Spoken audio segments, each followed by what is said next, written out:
Om Swastiastu. Selamat pagi anak-anak kelas 8. Berjumpa kembali dengan Bapak Dewa Gede Parwata.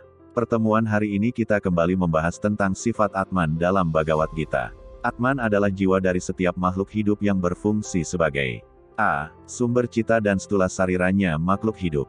B. Bertanggung jawab atas baik buruk atau amal dosa dari segala karmanya makhluk yang bersangkutan. C. Menjadi tenaga hidup dari suksma sariranya makhluk yang bersangkutan. Untuk menghilangkan penderitaan Atman, ketika manusia meninggal agar tidak terlalu lama Atma terhalang pergi, maka perlu dilaksanakannya prosesi ngaben. Ngaben bertujuan untuk mempercepat proses kembalinya unsur-unsur pembentuk badan kepada sumbernya. Sebagaimana dalam Atman Tatwa, Pancasrada yang menyebutkan ada 3 fungsi Atman yaitu sebagai A. Sumber hidup. B. Sebagai yang bertanggung jawab atas karma wasana setiap manusia. C. Sebagai pemberi tenaga kehidupan. Atman merupakan percikan terkecil dari Brahman, disebutkan juga sebagai benih dalam setiap insan, kehidupan yang bersumber dari Ida Sang Hyang Widiwasa. Sang Hyang Urip yang menjiwai alam Buwana Agung dan Buwana Alit ini. Arwah dari Sang Amantuk dalam upacara Pitrayatnya. Roh suci leluhur, jiwatman dari seluruh kehidupan di alam ini, sebagai bagian dari jiwatman yang menjiwai setiap makhluk hidup yang jumlahnya sangat banyak tak terhitung. Sehingga perpaduan Atman dengan badan jasmani, menyebabkan makhluk itu hidup yang pada awalnya disebutkan terpengaruh oleh sifat-sifat maya. Atman tidak akan bisa mati, hanya badan yang mati dan hancur, sedangkan Atman tetap kekal abadi. Dalam Sloka Bhagavad Gita 2:22, Atman disebutkan ibarat orang yang menanggalkan pakaian lama dan menggantikannya dengan yang baru. Demikian jiwa meninggalkan badan tua dan akan memasuki jasmani yang baru. Karena itulah disebutkan penjelmaan atau reinkarnasi akan terus berlanjut sampai jiwatman sadar akan hakikat dirinya sebagai Atman. Terlepas dari pengaruh avidya dan mencapai moksa yaitu kebahagiaan dan kedamaian yang abadi serta kembali bersatu kepada asalnya. Adanya keabadian Atman, dengan demikian dosa seseorang akan tetap melekat dengan karma wasana yang telah diperbuat sesuai dengan ketentuan hukum karma pala karena setiap karma atau perbuatan pasti akan ada hasilnya. Karma mempunyai arti yang sangat luas, yaitu karma dari anak, cucu serta sentana dan karma dari dirinya sendiri.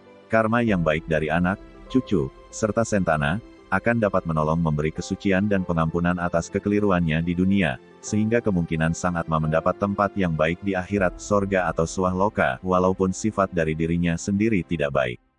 Sebaliknya karma yang tidak baik dari sentana, ataupun anak cucu bisa menodai kesucian sang Atma dalam mencapai kedudukan serta tempat di alam akhirat nanti. Demikian pula halnya dengan orang tua, karma yang baik atau buruk akan mempengaruhi pula kehidupan sentananya di kehidupan mendatang. Untuk itu umat Hindu di Bali mengenal adanya upacara penyucian terhadap Atman, dikenal dengan upacara Atma Wedana Nyekah, ngeroras, memukur, atau maligia, sebagai kelanjutan dari prosesi upacara ngaben. Sebab ada keyakinan bahwa, semakin suci Atman Sang Pitara maka semakin baik tempat serta makin dekat pula dengan asalnya yaitu Tuhan Yang Maha Esa. Ada pula hubungan Atman dengan Brahman atau Tuhan Yang Maha Esa. Atman merupakan Tuhan yang terkurung dalam setiap makhluk. Atman luput dari wisaya keadaan lahir, hidup, mati, sakit. Jiwa sebagai sakti dari Atman, dapat kena wisaya indriya, seperti memfitnah, dan mencaci. Aham Brahma Asmi artinya aku adalah Brahman, Brahman Atman Aikyam artinya Brahman dan Atman itu tunggal, sehingga Atman percikan Brahman Tuhan yang terpisah. Perpisahan disebabkan oleh sifat avidya tidak tahu, karena avidya orang mudah terpengaruh oleh maya, bayangan khayal yang menyebabkan kesenangan.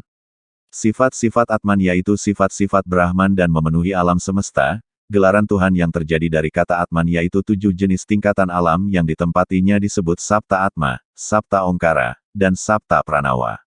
Bagian-bagian dari Sapta Atma diantaranya 1 Atma yaitu Burloka, 2 Antaratma yaitu Buah Loka, 3 Paramatma yaitu Swahloka, 4 Niratma yaitu Tapoloka, 5 Adiatma yaitu Janaloka, 6 Niskalatma yaitu Mahaloka, 7 Sunyatma yaitu Satyaloka. Perbedaan dan persamaan Atman dengan Brahman, perbedaan Atman dengan Brahman. Atman merupakan percikan dari Brahman, dan Brahman adalah sumber dari Atman. Persamaan Atman dengan Brahman adalah sifatnya kekal abadi, abstrak dan gaib. Demikian penjelasan, sifat Atman dalam Bhagavad Gita, hari ini. Semoga dapat dipahami, tetap semangat dan jaga kesehatannya selalu. Om Santi, Santi, Santi, Om.